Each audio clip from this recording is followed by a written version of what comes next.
Hi, my name is Jason, and I'm here to talk to you today about Kubernetes security. How does it work? What are the common risks? And what are the common tools and approaches to mitigate those risks? So who am I?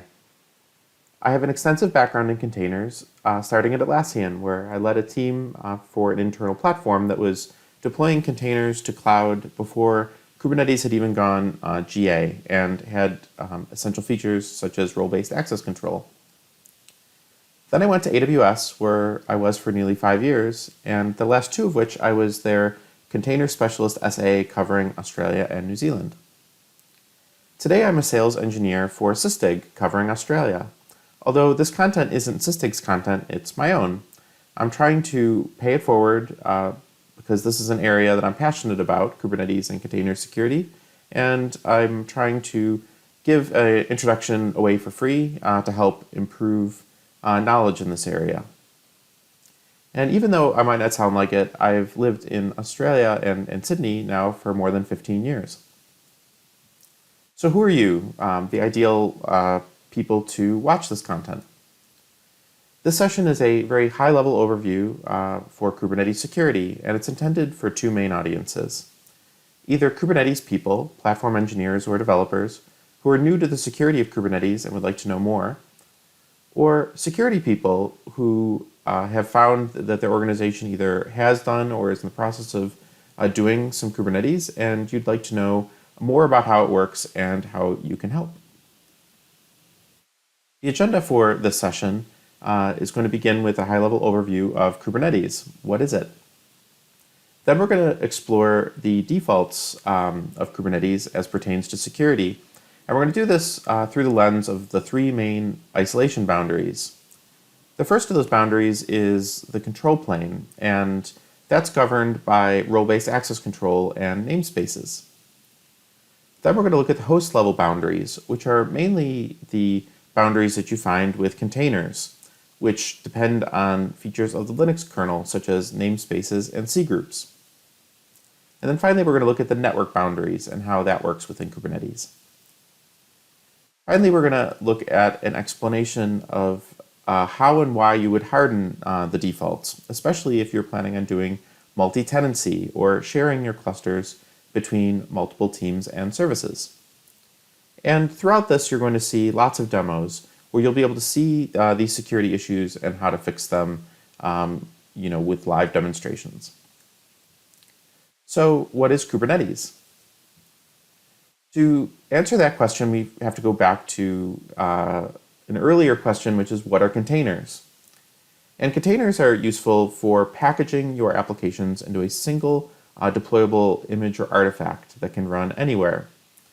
There's only really one language and runtime that has done this traditionally built into that offering, which is Java with its jar files. But if you look at things like Node.js or Python or many of these other common languages and runtimes, you have the runtime, you have all the packages that you're getting from npm and pip, and getting that into a single artifact which you can be confident is going to run on any given machine has been a challenge, and that challenge is one of the main ones that containers have helped solve. There's also efficiency benefits to containers, which is instead of having a single app mapped to a single virtual machine, we now can run many of these containers on a given machine, and that increases the efficiency of running fewer Linux kernels, fewer virtual machines in order to cater for all of the varied workloads.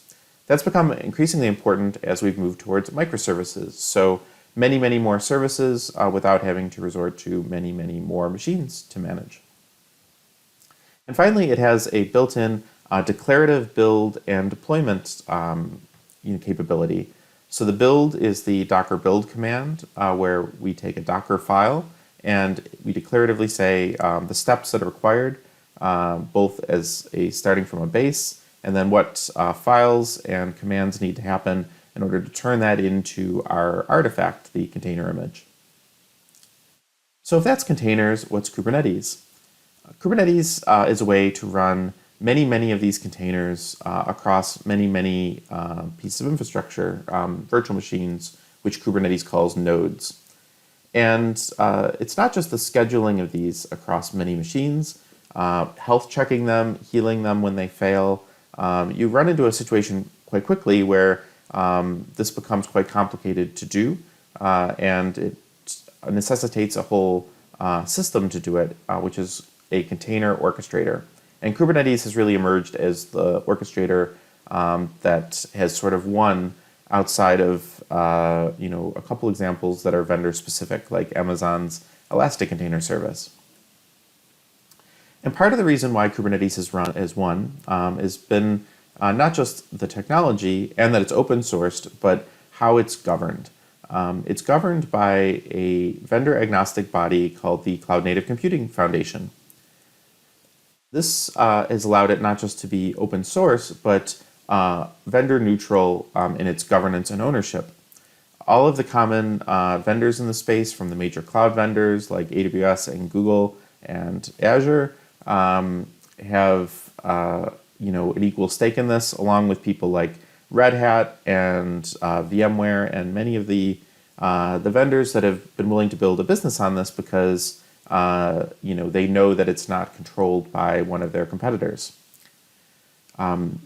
The Kubernetes project is the heart of a wider cloud-native ecosystem, quote unquote, that it consists of many other projects that the CNCF has, that if you put them all together, it really turns this into a private cloud that you can run anywhere for free.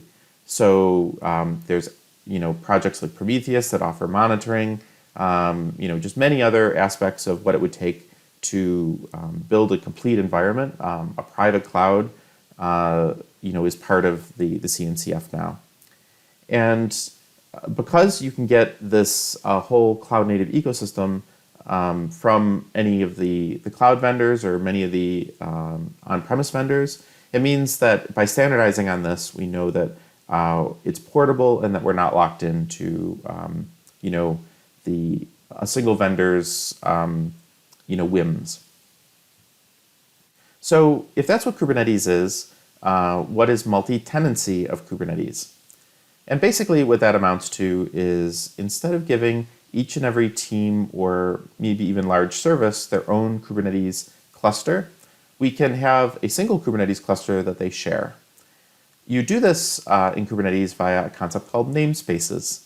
So these are logical boundaries within the cluster that then map to the Kubernetes role-based access control to make it easier to delegate and control the permissions of many teams sharing a cluster. It's worth pointing out that everything in Kubernetes runs within a namespace, and if you haven't specified one, it's the default namespace. So why would we want this multi-tenancy? And like this graphic illustrates, good old Tetris, being able to get maximum use of our infrastructure, being able to schedule things on machines that have excess capacity, and that capacity situation changing and being quite fluid, but the orchestrator being able to be as fluid as the environment and making sure that things are scheduled as efficiently as possible is a big part of it. So this efficient use of the underlying VMs and nodes by ensuring that all of your workloads can be scheduled across all of your nodes and be dynamic about it is one of the key benefits. There's also this concept in Kubernetes where there's add-ons, which are often called operators, that you need to run at a cluster level. So the fewer clusters that you run, the more that you're sharing these infrastructure pieces that go along with the cluster, the add-ons, and making efficient use of those.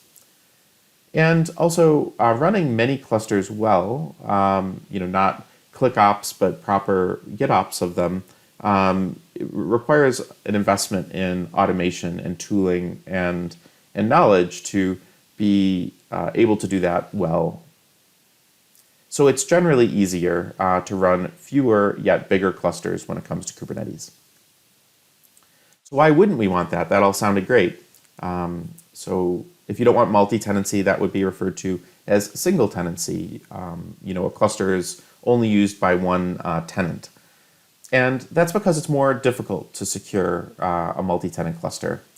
Those isolation boundaries we discussed all have some default settings that have holes in them, like this bucket, that you would need to plug. And separate clusters don't have these issues because you don't have to worry about leaking out of your tenant boundary if you're the only tenant on the cluster. You know that an issue is important in the Kubernetes community when there is a special interest group or a SIG focused on it. And this is an area where there is a multi-tenancy SIG focused on how to perhaps improve the situation in the defaults. It's also an example of where CIS, the Center for Internet Security, has a benchmark around the hardening of Kubernetes to try to address some of these limitations. Similar to the benchmarks they do for many other things like Linux, they have one for Kubernetes, and there's even some common tools such as Kubebench that will help scan your environment and show you some of the places where these defaults would need to be hardened to be safe and secure should you be running a multi-tenant environment.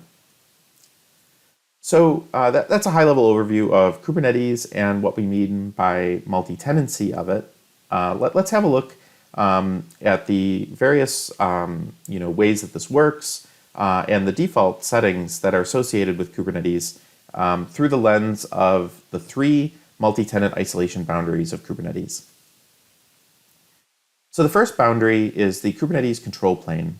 So when you run the kubectl command line tool, or perhaps you call the API directly via programmatic things outside of the command line tool, this all goes to the control plane.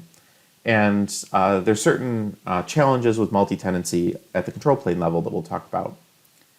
The next boundary is that the control plane ultimately schedules workloads on machines, virtual machines, physical machines, that are referred to as nodes. And so these nodes are then shared by multiple workloads or pods that consist of one or more containers each.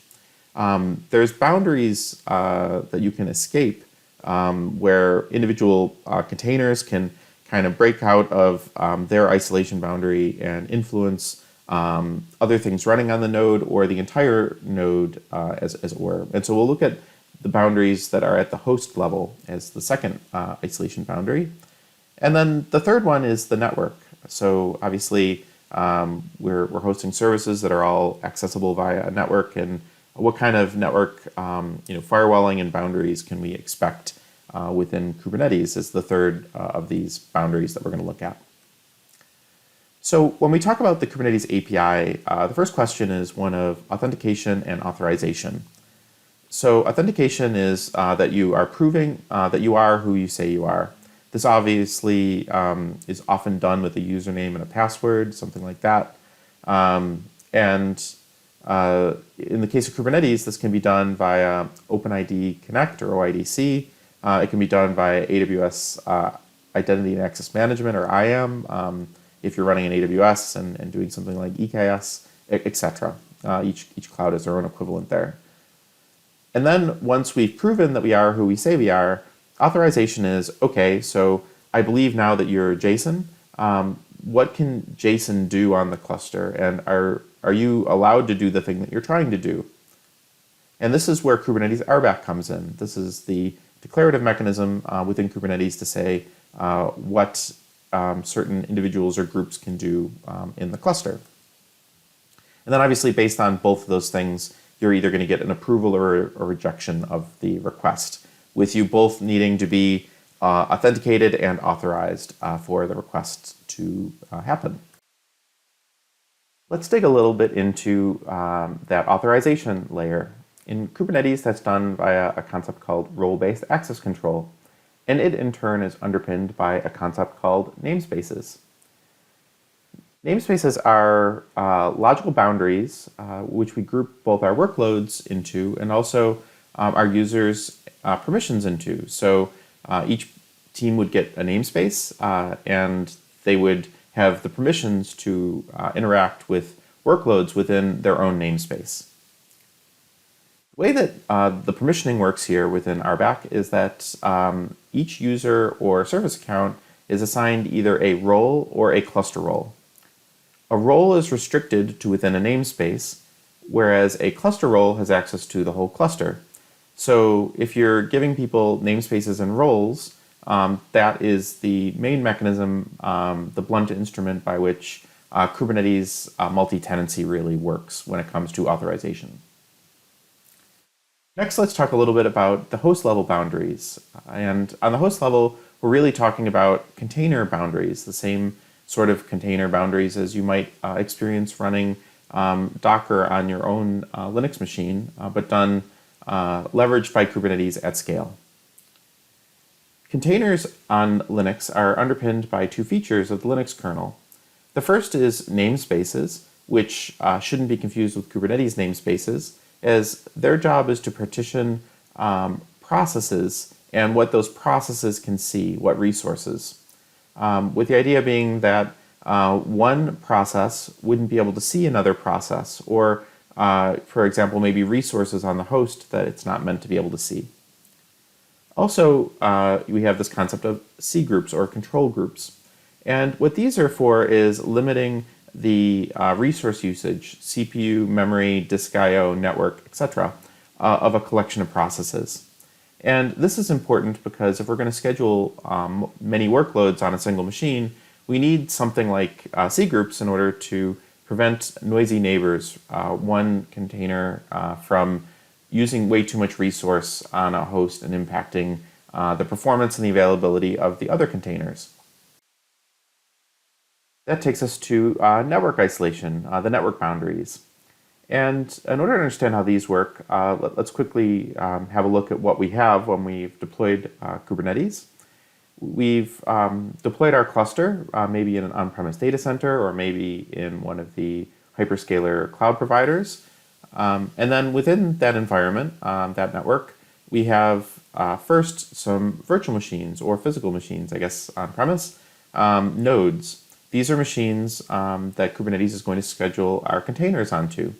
And those containers are scheduled in the form of pods, or one or more container that gets scheduled together as a workload on these nodes.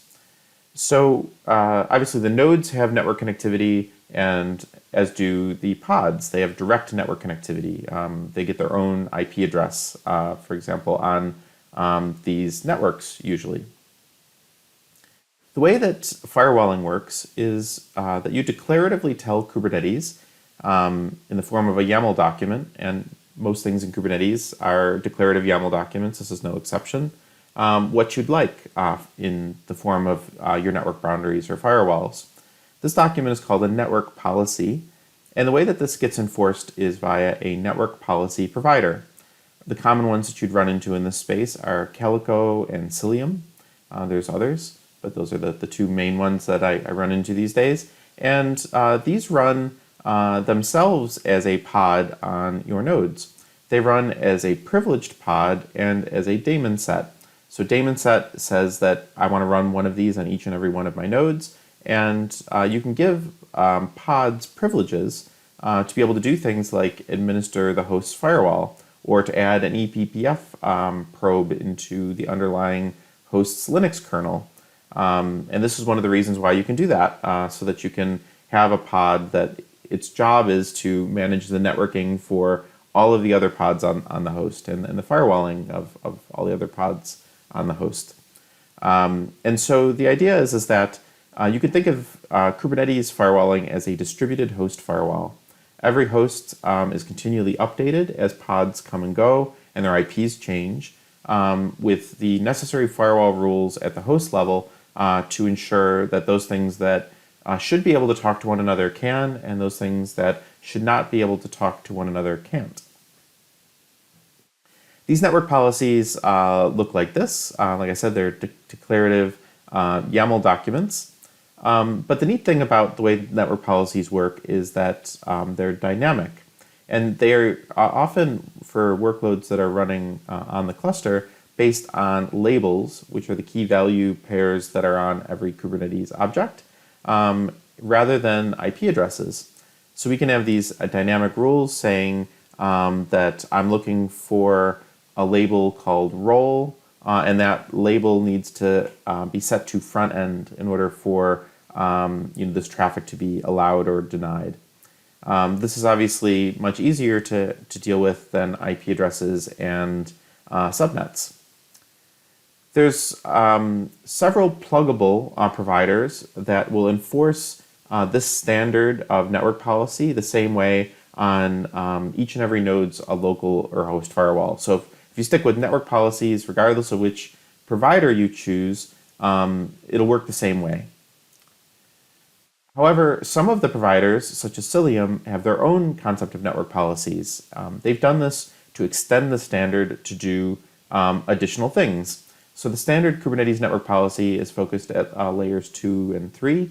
That's where we see things like IP addresses and CIDRs being the way to declare your rules when you go beyond labels. So some of the CNI providers like Cilium have wanted to add more features that deal up at layer 7, the application layer, rather than just the network layer.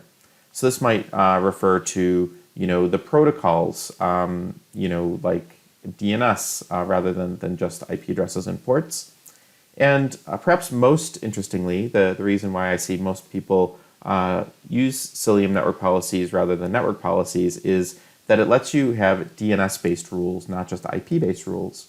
So rather than having to, for example, spin up a new subnet to put your databases in, if their addresses are dynamic, to be able to be confident that I can put the subnet on the rule that would allow only these pods to talk to those databases, I can use the fully qualified DNS name that I get from, for example, AWS for an RDS database, and I can have the rules work that way. So this really can help to make these rules much more workable and easy to manage. And one of the other key things that it lets us do is we can have an allow list of what sites on the internet that our pods are allowed to go to. Maybe it's a third-party API that we need to call. So DNS-based rules are very powerful, and they're one of the main reasons why people have started looking at Cilium. So if that was how Kubernetes security works, let's talk a little bit about issues with the default settings for those boundaries and some of the things we can do to harden or mitigate them. When we start with Kubernetes, namespaces, and RBAC, the defaults here are pretty good, and getting things right is more tedious than difficult, I would say. And this is because you need to explicitly list all of the resources and verbs that you want to allow. There's no denies, there's only allows. So moving beyond a star in your declarative YAML can lead to kind of an explosion of YAML that you then need to write and manage and conceptualize. A couple examples of the challenges here are for the verbs, if you put a star, you get things like escalate and impersonate.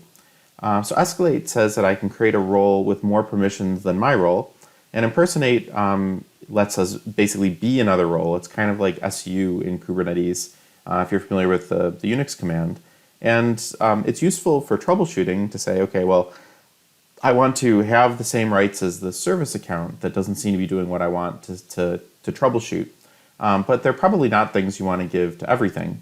And so if you don't put a star for verbs, all of a sudden then you need to list get, watch, list, create, update, delete, and patch instead if you just want to exclude, for example, escalate and impersonate. So it's one example of where this gets tricky. Also, if you do a star for resources, that includes the ability to create and delete roles, or if you're a cluster role, to create and delete cluster roles. And you might not want individual users to be able to manage the permissions of the system that way. Maybe they're just consumers of the system.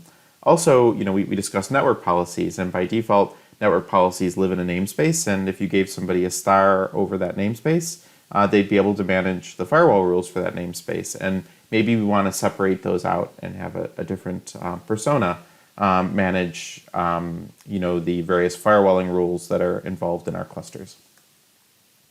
There's one more question when we look at Kubernetes RBAC, and that is, can the resources that we're talking about even be namespaced? So if you run the command kubectl API-resources, what you'll see is a list of all of the various resources in your cluster. There's some useful stuff here. For example, the short name, if you want to get used to typing less when you run your kubectl commands. But the interesting thing here is this namespaced field with a true or false in it. If we're talking about something here that is false for namespaced, you need to be a cluster role in order to interact with it. So I guess one example here that makes sense is namespaces themselves, right? So namespaces by definition can't be namespaced. They're a cluster level thing. So if I want to be able to create namespaces, I need a cluster role. And so this obviously can lead to a decision point. If somebody in their job needs to interact with a number of resources that are not namespaced, that means that they'll need to be given a cluster role. That might even be a trigger point for when you might want to split off a cluster. If there's like one team that needs to do lots of things that are non-namespaced, then maybe you give them their own cluster rather than deal with the complexities of giving them cluster level access to a shared resource. So what is the high-level flow for doing RBAC well? Basically, you give each and every team their own namespace. Then you give them roles instead of cluster roles, ensuring that at the very least they're limited to their own namespace.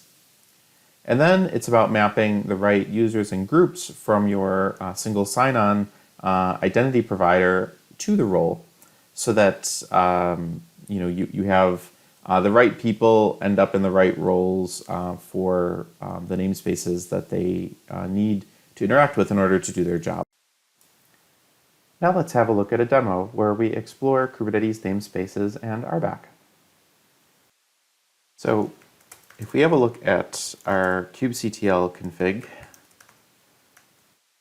we currently have a cluster set up, and we've set up our kubectl command line tool so that it has 3 logins available to it. The one that we're currently signed in as is admin, and it's a cluster role.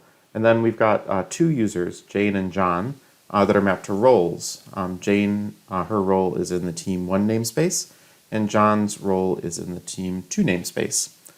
So because we're currently signed in as a cluster role, we can do a -A at the end of our kubectl get pods, and we can see all of the pods, all of the workloads running across all the namespaces. If we wanted to show what a role and what a namespace does here, this is a good example of everything that's required to create a namespace, to create a role, and then to bind it to something. So here we're going to create the team 1 namespace. We're going to have a role, which is going to bind the people that get this role into the namespace. We're not following the best practices that I mentioned earlier and using stars. This is the simplest role YAML that we can come up with. And then there's this role binding, and this says who should be able to use this role. In this case, you'll notice here that we have said Jane should be able to use this role. So let's go ahead and apply those. We had a similar thing for the team 2 namespace with John as well that we just applied. So before we explore what Jane and John can and can't do, it's also worth having a look at kubectl API resources. So this is that command that I mentioned that will show you everything that is available in your cluster. And as you can tell, this is the key thing we were looking for. Which of these things can be namespaced, and therefore we can limit to a certain role versus which things say false, and you need to be a cluster role to interact with them. And to give you an idea further about the amount of YAML that's involved in not using star, there's a built-in cluster role called admin This role was intended really not to be a cluster role, but to be a role, an inspiration for what it would take to be explicit about everything that you can do rather than using stars. So if we ask for this and we say dash o YAML and we'll do less, you'll notice here to get away from our stars, there's quite a lot of YAML involved. As a matter of fact, if we do a word count on it, the number of lines in it, it's 315 lines of YAML to go from a star to a very permissive role that can do all the things but explicitly. So that gives you an idea of what it takes to not be a wildcard. And this actually is a really good inspiration for your own roles. You could start by just piping that out and then remove the bits of YAML to get to the least privilege you might want in your own roles. So if we have another look at kubectl config get contexts, let's go ahead and try to be Jane. And the way that we do that is kubectl config use context, and it'll be microcates Jane. So now that we've signed in as Jane, if we do that same kubectl get pods -a, you'll notice that it refuses that because she can't see things at the cluster scope. She can only see things within her namespace. If we remove the -a, you'll notice it defaults to her namespace, team1, and there's nothing in there yet. So it's a brand new empty namespace. So what we want to do is go ahead and deploy something into the namespace, which we have the permissions to do. So we want to go demos, and then we'll deploy this hello app, which is a network policy demo that we're going to be using a bit later. So we can go kubectl apply, and we want to do all the YAML in this folder. Cool. So now if we do a kubectl get pods, so we had the rights to go ahead and create a workload within our own namespace, which is exactly the sort of thing that you want here. This is our bit of the cluster, and we're able to do the things we need to do in that.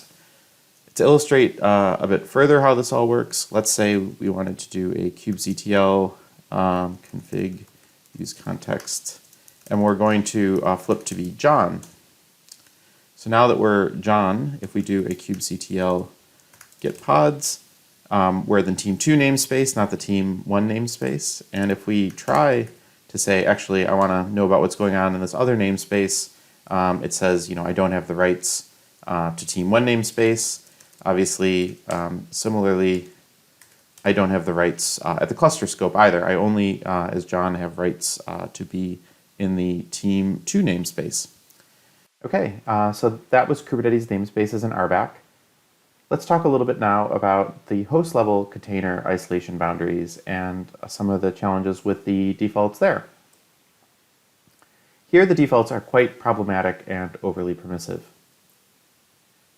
Kubernetes lets a pod, in its pod spec YAML declaration, ask for many insecure things. It can ask for host PID, which asks basically to have access to Linux namespaces outside of the container namespace that is enforcing the isolation. You can ask to go to the host or into one of the other containers Linux namespaces or isolation boundaries, exiting kind of the boundaries that we intended by putting it in a container in the first place.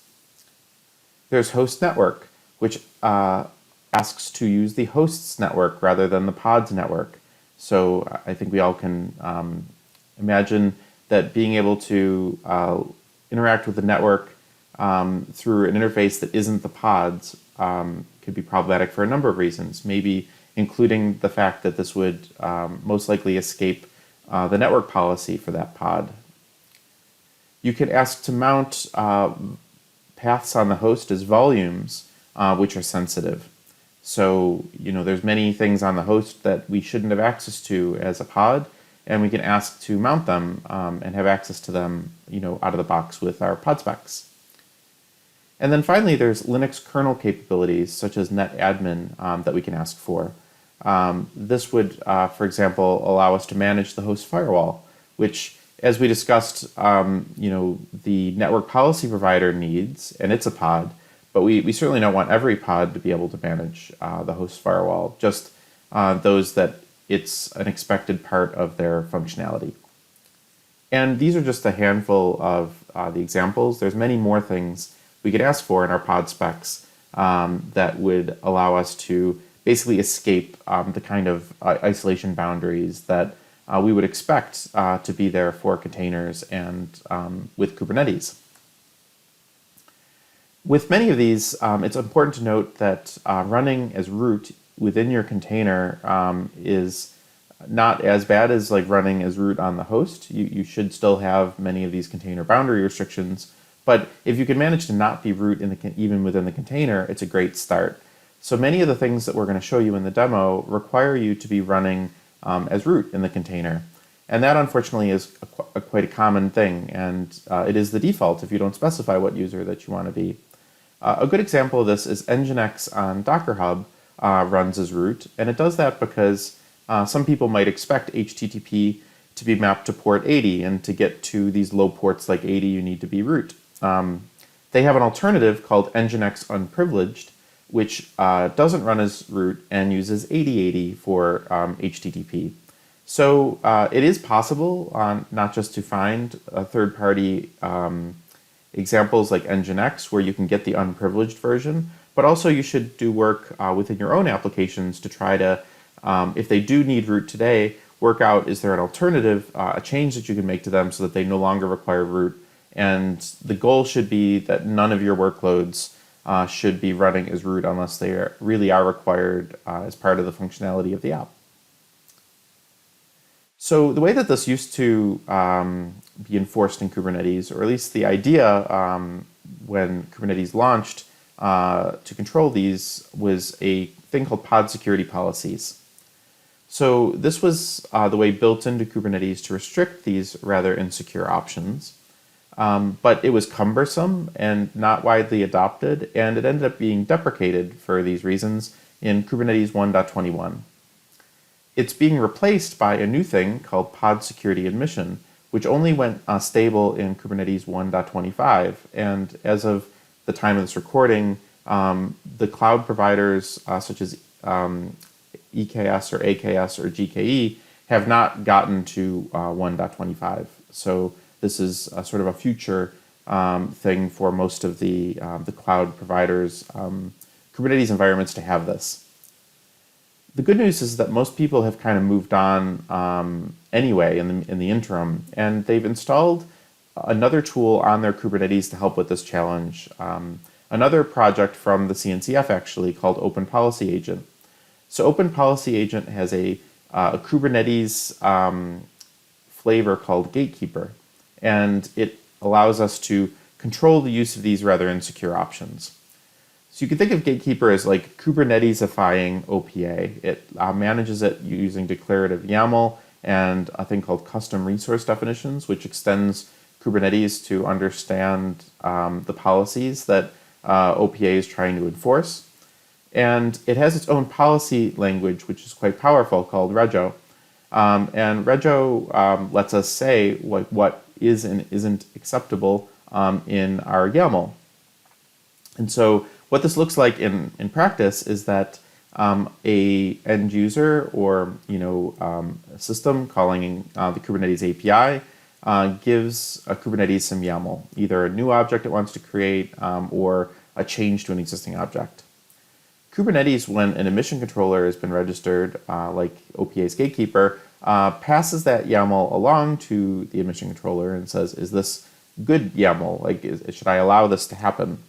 And then one of two things happen. Either Open Policy Agent tells Kubernetes, yes, we're happy with that YAML, go for it, and it'll action it as if there was no admission controller. Or it'll tell Kubernetes, no, don't do this, in which case an error message will be returned really from OPA to the user through Kubernetes, explaining what policy that YAML didn't adhere to and refusing to action it. So you can think of it almost as like a firewall for all of the YAML that you might be trying to apply in and out of your Kubernetes cluster. And it lets you get granular all the way down to being able to control each and every one of the parameters that it would be in that YAML. So this is what a basic example of OPA's Rego looks like. And so this one would be limiting what registries that you can pull container images for your pods from. In this case, we're saying that we want the registry to have to be huli.com. And as you can see, we not only have a language to express that rule, but also here we are giving it the error message to return should it not be coming from huli.com. So we can get quite granular with the error messages that we give people. We even, if it's our own rule internally, can do things like link to a Confluence page that might explain the rules and why they are the way they are.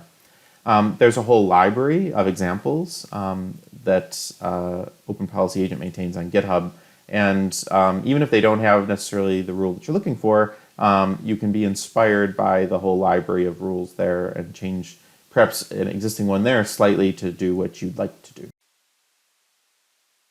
So if Open Policy Agent was about preventing certain YAML from getting applied to your cluster, Falco is more about visibility. What's going on within each container, what's going on each node, what's going on at your control plane's API level.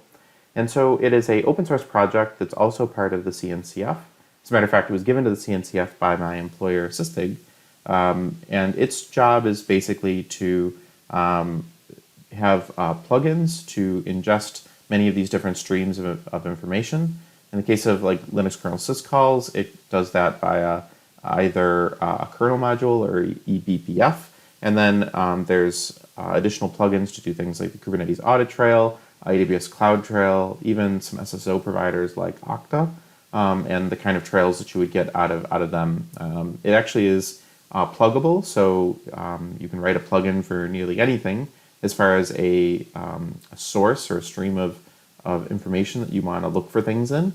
And then you have declarative YAML rules that say what things you want to look for in those streams of events, which things are suspicious and that you'd like to be alerted on, or at least have recorded when you see them happen.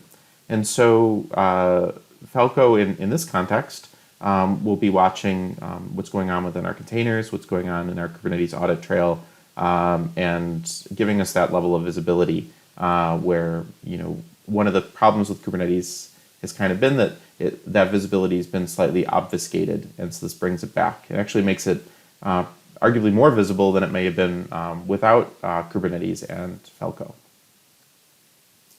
And finally, one of the benefits of container images is that there's a variety of container vulnerability scanners. There's a number of these on the market, including, my employer is one as part of our commercial offering, but there is a scanner that's built into the Docker command line tool. So whether you're using Linux or Docker desktop on your PC or Mac as part of your development lifecycle, you can just type the Docker scan command and get some indication whether there's known vulnerabilities or CVEs in your image. And ideally, you want to be doing this, all over the place. You want to do it as you're developing. You want to do it in your pipelines. You want to do it, at runtime. In your registries, and you really need to get in the habit, ideally, of having these scans and making sure that we can realize that we have vulnerabilities in our images and manifests, and getting them addressed before those vulnerabilities are deployed to production. So that all said, let's have a look at a demo of these things. We'll show you some of the issues with the host level vulnerability boundaries, and where things like OPA Gatekeeper and Falco can help. So as a reminder, we're currently signed into the cluster as John, which limits us to the Team 2 namespace. And to further reinforce the point we made in the last section, if we were to ask through the front door, the API, for it to tell us about a secret called hello secret that's in the team 1 namespace. It won't let us do that because we're bound to the team 2 namespace. But I'm going to show you how the next isolation boundary, the host level stuff, can help us get around that. So as we described, you can ask for some insecure things in your Kubernetes pod spec files, including host PID, which lets you out of the Linux namespace that normally you'd be stuck within, bound within, as part of Kubernetes and the way that it's configuring the container runtime.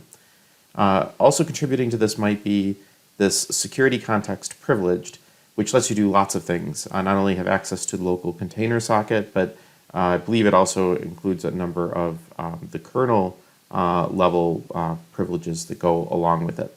So if we go ahead and run this nsenter script, what I'm expecting that this does is it runs this nsenter command, which lets us kind of change which Linux namespace we're in, which we're allowed to do because of this option, and basically break out of the container and be on the host. And as we can see, we're now root, and we're a root on the host, the container node in the Kubernetes cluster. So we ran this command as John, and now we can see everything that's going on the node. So because we're root, we can see everything running in all of the Linux namespaces. So you'll note here all kinds of things that are running ostensibly within containers, like Calico and Nginx and all these sorts of things.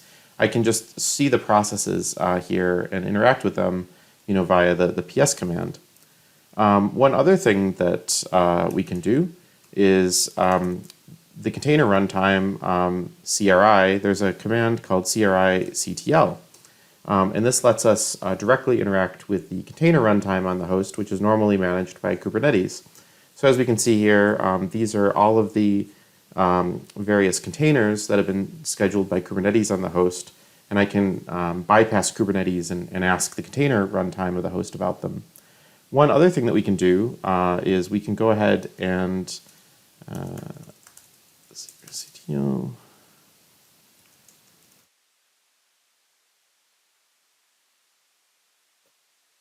That secret that we were talking about is mounted in this pod.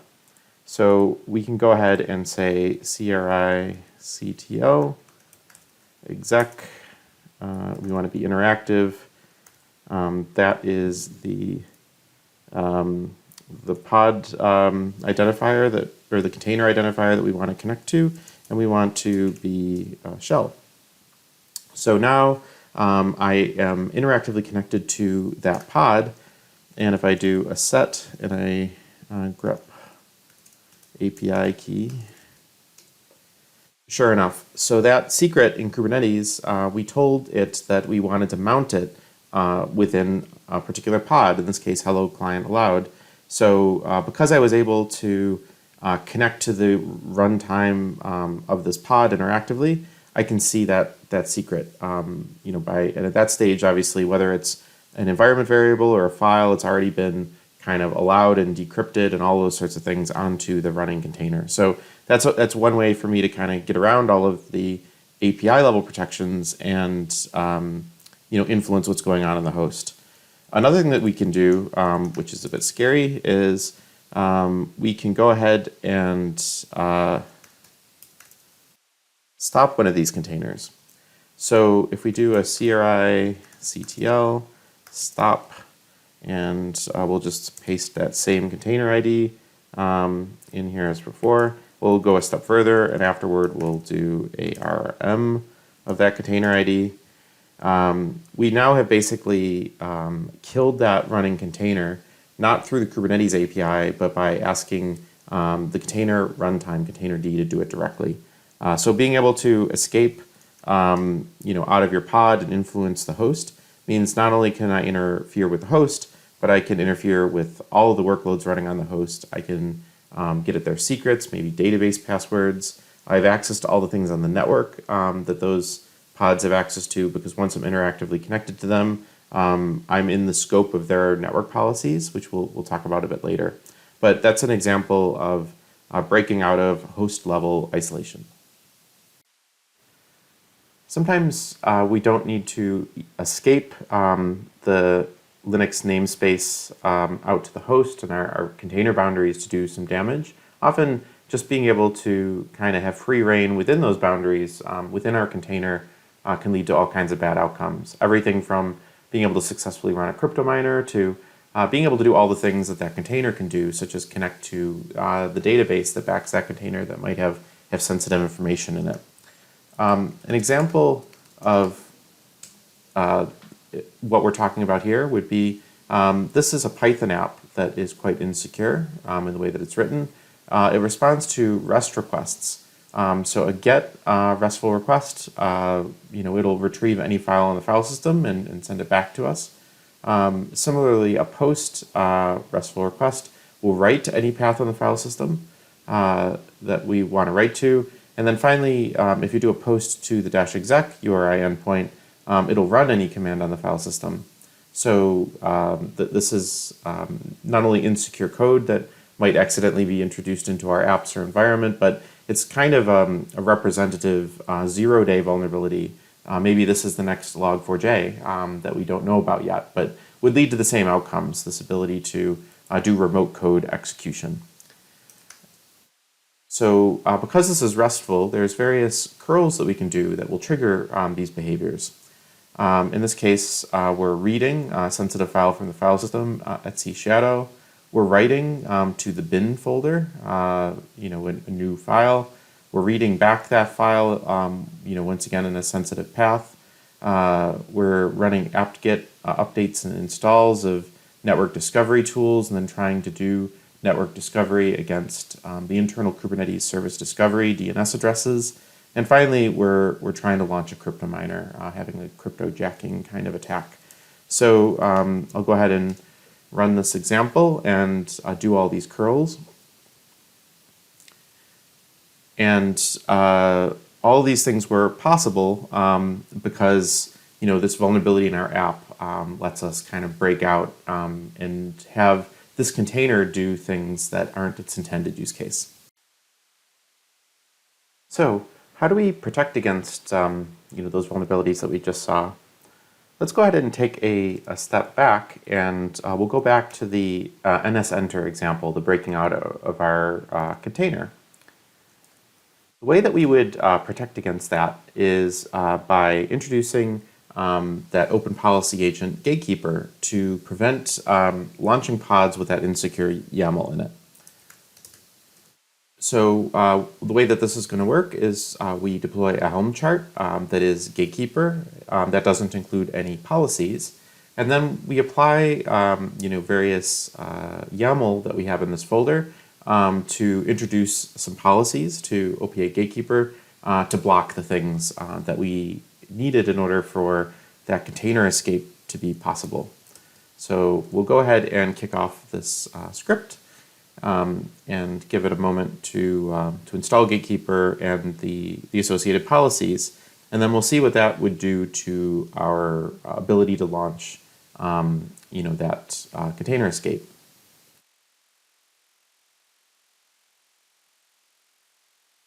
Great. So not only do we have our Gatekeeper there, but see our Gatekeeper pods are running, but we've deployed various policies that are going to restrict what YAML is allowed in the cluster. These policies are out of the library that we discussed in the slides, really replicating some of the best bits of what pod security policies used to do for us. So now we're going to go back to try our NSEnter example again. So if we do our NSEnter, and this time it didn't allow that to run, and it didn't allow it to run for lots of reasons. It was saying here that we were running as root. It didn't like that. It didn't like the privilege escalation. It didn't like the host network. It didn't like the host namespace. So there were a number of insecure things in that file, and it was triggered on any and all of them, and it prevented that from running. So now we no longer can do that container escape because of OPA Gatekeeper being there. So the next question is, how do we deal with those things that happened within our container that perhaps didn't even require insecure options in the pod spec, which OPA Gatekeeper was helping us with? That's where Falco comes in. It gives us visibility into these things and real-time alerting so that we can understand that there's something going wrong and take immediate action to remedy it. So a good example here would be, this has been running the entire time we've been doing our demos, and it's been watching both the syscalls and the Kubernetes audit trail for a variety of suspicious activities, like a default rule set that Falco comes with. To get a sense of the kind of things that it caught, if we, for example, searched for security playground, which was the name of our container that had all the insecure Python in it, we see everything that we were doing that was suspicious. We could see we were reading sensitive files, we were writing in bin, we launched an apt-get, which is really unusual at runtime in a container. Normally you do that as part of the container build process. Launch suspicious network tool, detect crypto miners, which was the last step. So all of the sort of suspicious activity that we did there with our curls, are things that would have been picked up by Falco. Some of them, have a priority of critical, so we should have almost been paged that there's crypto miners going on, and then we can kind of look into it, work out what vulnerability, either in the code or a CVE or a 0-day, might be contributing to allowing this sort of thing to happen. Another thing that it caught was when we did our NSEnter, we were trying to get that secret out, as John against that workload that was running in Team 1's namespace. Terminal shell and container is another thing that is unusual and that Falco would catch for us. So we already are getting indications here, that Falco's caught as we were doing some of these suspicious things. So that was a demo of the host isolation situation with Kubernetes and some of the issues with the defaults and some things you can do to help. Finally, let's talk about networking and network isolation. The key thing to know here is that by default, every pod on a cluster can talk to every other pod on a cluster, regardless of things like their namespace. The fix for this is to implement network policies, as we discussed. And ideally, you'd want to implement these in such a way as you have a default deny rather than a default allow. And you want to specifically then only allow that traffic that's required. So the ideal situation is that all traffic is denied and has to be specifically allowed. But at the very least, you should do things like have a default deny between namespaces, as an example. So there's different levels of trade-off here versus needing to be more explicit and allow everything versus having some sensible isolations beyond the default, which is kind of nothing. Everything's open. The other challenge with network policies, though, is often there isn't even a network policy provider to enforce these network policies installed on the cluster. So by default, EKS, AKS, and GKE don't have these providers installed. Depending on the provider, you either need to opt in by specifying like an optional parameter saying that you want one of these things to be there. Some providers like Azure give you a choice. So the reason why it's an optional provider is they want you to choose which of a few options that you use. And in the case of EKS, you have a situation where you have to install this yourself. It's not even kind of part of the managed service. So in short, you want network policies, and if you want network policies, you need to make sure you have a network policy provider that's all set up to enforce them. So now we're going to do a demo of how network policies work. It'll be a very high-level overview of how to have a network boundary in your cluster that's not fully open.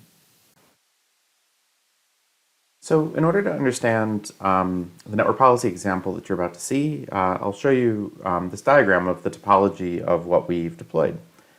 The idea is that we've got a service, which is the server in this application example. It lives in the team 1 namespace.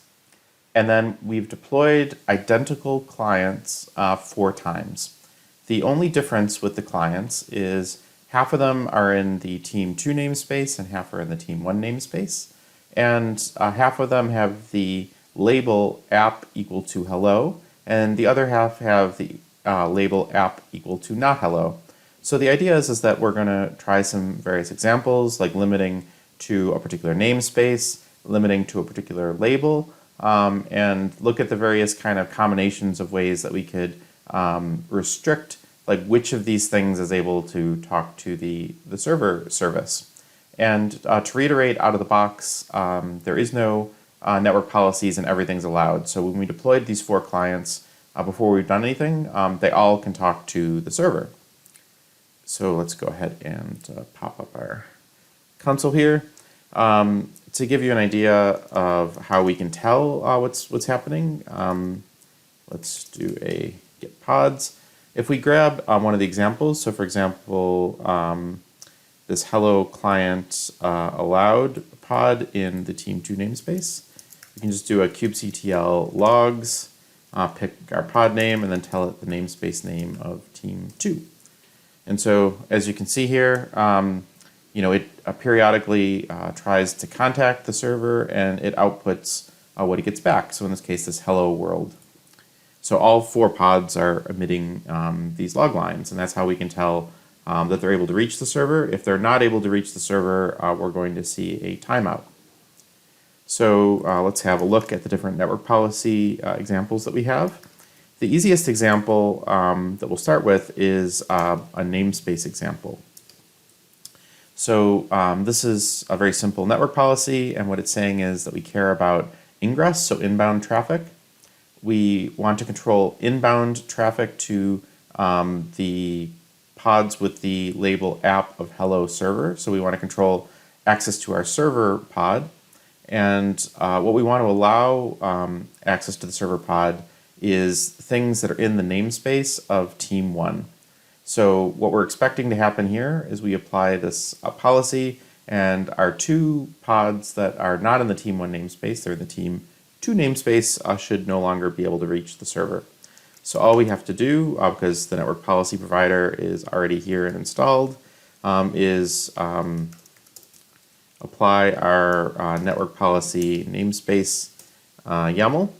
And so actually, I made a mistake there. I need to apply it to the team 1 namespace where the server is. So I didn't specify a namespace in that last example, and we'll just go ahead and delete the one from the default namespace. So now if we do a kubectl get network policies, and we want to see them in all namespaces. So these are a namespaced example, and so because the server lives in namespace team 1, that's where the policy had to be.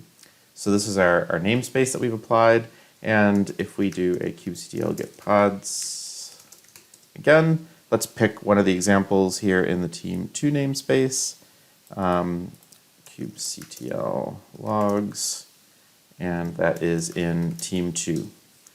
And as expected, we've got these download timeouts now. So the things in team 2 namespace can no longer reach our server service, but if we do the same log command against one of these ones that is in the team 1 namespace, so we'll do a kubectl logs and team 1, this one is still able to reach it. So to look back at our diagram, we've got the 2 pods, regardless of their label, in team 1 are able to reach server now, but things that are not in the team 1 namespace, like these ones, are blocked immediately from being able to have connectivity to our server service.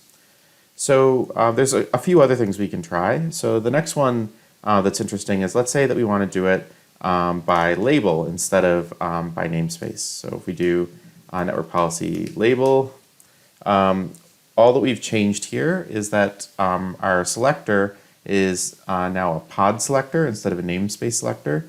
And we're saying we care about those things that have the label of app, and we want it to be hello. So things, pods, I should say, not things, with the label of app where it's hello are allowed to talk to hello server, and nothing else is. So let's go ahead and apply that one.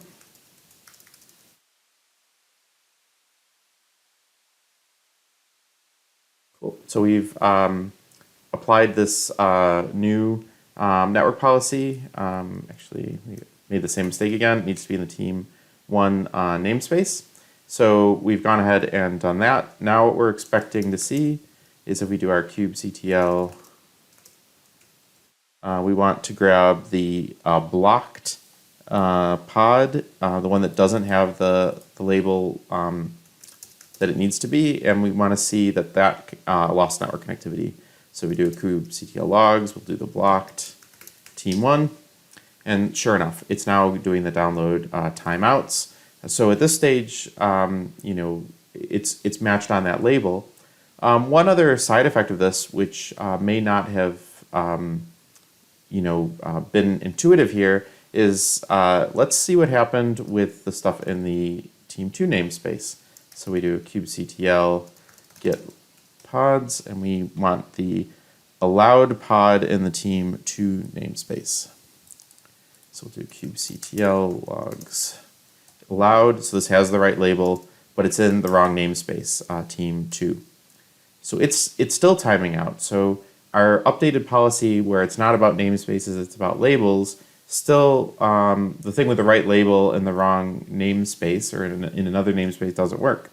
And the reason for that is, let's have a look at this all namespaces example. There's an implied namespace selector. So if you don't specify the namespace selector, it assumes that you also mean the pod needs to be in the same namespace. So if we want to allow anything with the label app hello, regardless of namespace, you have to explicitly say a wildcard, which in the case of network policies is empty brackets.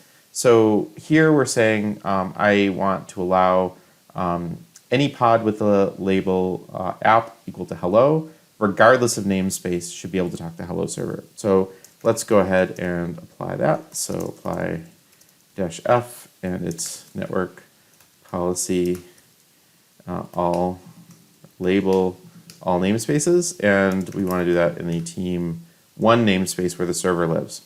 So we've just updated our network policy to include that wildcard for a namespace selector.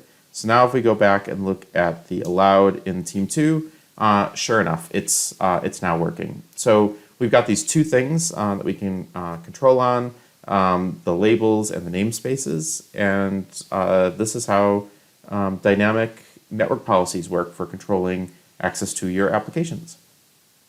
So that was network policies. Obviously, a high-level overview of them. It could get there's quite a bit to that topic. To sum up, there's 3 main isolation boundaries in Kubernetes, and they are the Kubernetes control plane and its associated role-based access control for authorization, the Linux kernel's namespaces and cgroups features that Kubernetes configures for you, and network policies and the associated network policy provider that enforces them on each node's host, giving you this distributed host-based firewall. The defaults for these are not secure for multi-tenancy. And well, single tenancy means that all 3 boundaries are stronger / safer by default. It means giving up many of the benefits and efficiencies that you likely went to Kubernetes to realize and receive. Instead, we can leverage Kubernetes namespaces and RBAC, OPA Gatekeeper, Falco, NetworkPolicies, and a number of other common hardenings and tools and solutions to get to a place where we can have that multi-tenancy that we want, but we can do it safely. To try these demos yourself that you saw me do, they're on GitHub. You can go ahead and pull this repo, and there's automation there, not just to instructions on how to do the demos, but automation to get a home lab cluster up and running to do the demos within. Also, you can think of this one slide as a message from our sponsor, who Sysdig hasn't sponsored this directly, but they employ me, so I would consider them an indirect sponsor. I work for Sysdig, who has a commercial SaaS offering here called Sysdig Secure that helps with in many, if not all of these areas. It's built on Falco for runtime threat detection. It has vulnerability scanning built in, including at runtime. It has what Gartner would term a KSPM, or Kubernetes Posture Management solution, to help you to ensure that you're meeting that CIS benchmark we discussed. And it can help you to configure network policies much more easily and get that network level isolation going. So while I've shown you a number of ways where you can leverage some free tools from the ecosystem, when you're ready to move to getting this as a commercial product, as a service, please reach out, and I'd love to talk to you about that too. Thank you. And my email address is here if you have any questions about anything that you've seen here, or perhaps you are interested in hearing more about Sysdig Secure, please drop me a line. I'm happy to talk about this all day. Thank you very much for attending.